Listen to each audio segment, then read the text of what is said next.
खुंफुंजानो गोनां श्रीमन्त शंकरदेव संघनि 92थि बोसोरसालिया जथुमानि थाखाय साखोन-सिखोन खालामनाय हाबाफारि लादों।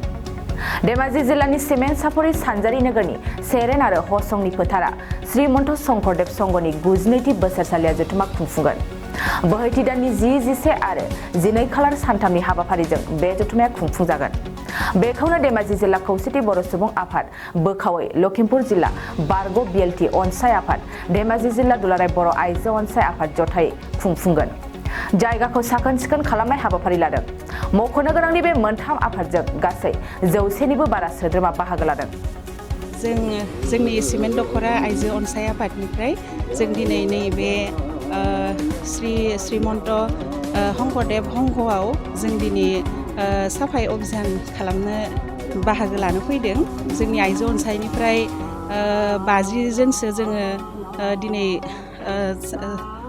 साफा खालामनो फैदों आरो जों जोबोद गोजोननाय मोनदों। दिनैनि बे धोरोमनि मोनसे मेलाव जोङो बाहागो लाफैनानै जोङो एसे मावफैनो मोननानै जोङो गावखौनो जोबोद गोजोननाय मोनदों आरो जों बयखौबो रायजोफोरखौ बेखौनो खावलायगोन जे जों बेयाव धोरोम जाति जेबो सानलायालासिनो जों बयबो बेवहाय बाहागो लाफैनांगौ आरो बयबो हेफाजाब होफैलायनांगौ होननानै आं बयखौबो आसा खालामो।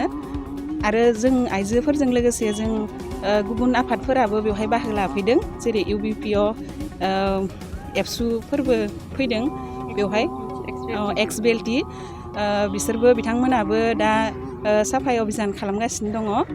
थ' बिथांमोनखौबो जोङो साबायखर बावहरदों। बिथांमोनाबो जोंजों लोगोसे फैफानानै बेफोरबायदि मावफैनायनि थाखाय जों दा गोजोननाय मोनदों आरो मावफैनो मोननानै।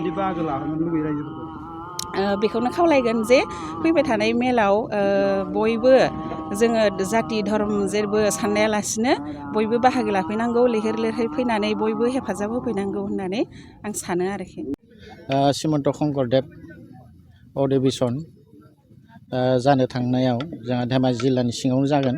बे सेरें हसं सानजारि नोगोर फोथार धेमाजि जिल्लानि सिङाव बे सिमेन्ट सापरिनि जायगायाव दिनै जोङो बे शंकरदेव 92थि बोसोरसालिया जथुम्मानि अधिवेशनाव जों बर' माहारिनि मोनथाम आफाद लोगो नांनानै बेवहाय स्वच्छ भारत खालामनो फैदों। जाहाथे बे स्वच्छ भारतआव जोंनि बाहागो लानाय आफादफोरा जादों, जेरै खौसेथि बर' सुबुं आफाद धेमाजि जिल्लानि आरो धेमाजि जिल्ला बारग' अनसाय बिएलटि आफादनि दैदेननायाव आरो लोगोसेयै धेमाजि जिल्ला बर' आइजो अनसाय आफादनि दैदेननायाव दिनै जोङो मोनथाम आफादा लोगो नांनानै बे स्वच्छ भारतखौ मावदों। जों दिनै बेवहाय गोबां नुनो मोनदों, जोङो गुबुन हारिब्लाबो जों बर' हारिब्लाबो गुबुन हारिनि बे धोरोमाव जों हेफाजाब होनो थाखाय माखासे खामानि बिथिङाव साखोन सिखोननि बिथिङाव जोङो दिनै बे हाबाफारिखौ लादों। जोंहा धेमाजि जिल्ला खौसेथि बर' सुबुं आफादनि मेन दैदेननायावनो बे मोनथाम आफादा जोङो जेरैखि हाया गावनि श्रम दान होनानै गावनि जा मावनाय हाबाफारिखौ दिन्थिनो थाखाय जोंबो बिथांमोनखौ हेफाजाब होदों। जेनेबा खौसेथि थानो हायो जों धोरोमजों धोरोम, हारिजों हारि। बे बिथिंखौ लानानै दिनै जोङो माखासे सानखांनानै बे हाबाफारिखौ लानाय जादों आरो बेवहाय जोङो बर' रायजो राजाफ्रा बे गुबुन हारिनि धोरोम जाहैबाय श्रीमन्त शंकरदेव संघनि बे धोरोम। बे धोरोमखौ बयबो नायनोनो नाजागोन, जाहाथे गाजा गोमजायै फैगोन। बेयावथ' जोङो रावखौबो फैनाङा बा नायनाङा होननानै बुंनो हानाय नङा।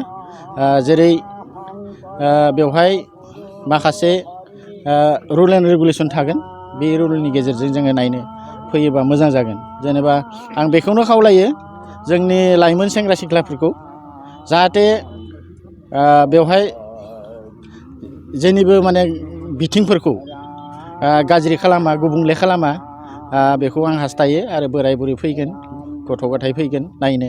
बे धोरोमाबो आसामनि मोनसे गिदिर धोरोम, गुबै धोरोम, असमिया हारिनि श्रीमन्त शंकरदेव होननानै बुङो। बिथाङा सासे गुरुमोन। बिथांनि जोनोमानो जाबाय नगाव जिल्लानि आलिफुख्रि बटदुवा होननाय जायगायाव आं बेवहाय बोसोराव खेबसे थांनाय जायो बे धोरोमाव माने दर्शन खालामनो मन्दिरखौ आंबो थांदों आरो आं बाथौ धोरोमनिब्लाबो अब्लाबो बिथांमोननि धोरोमखौबो नायनो आं गेजेर गेजेर थाङो दा आं बेखौनो हास्थायो रायजोफ्रा नायफैनो हागोन गाजा गोमजायै बिथांमोननि धोरोमाबो माबोरै मा रोखोमनि आरो मानसिफोरखौ बेसेबां केपचार खालामना दोनदों धोरोमाव बेवहाय गुबुन गुबुन हारिनि मानसिफ्राबो बे धोरोमाव दं शंकरदेब गुरु माने संघ दङ आरो माने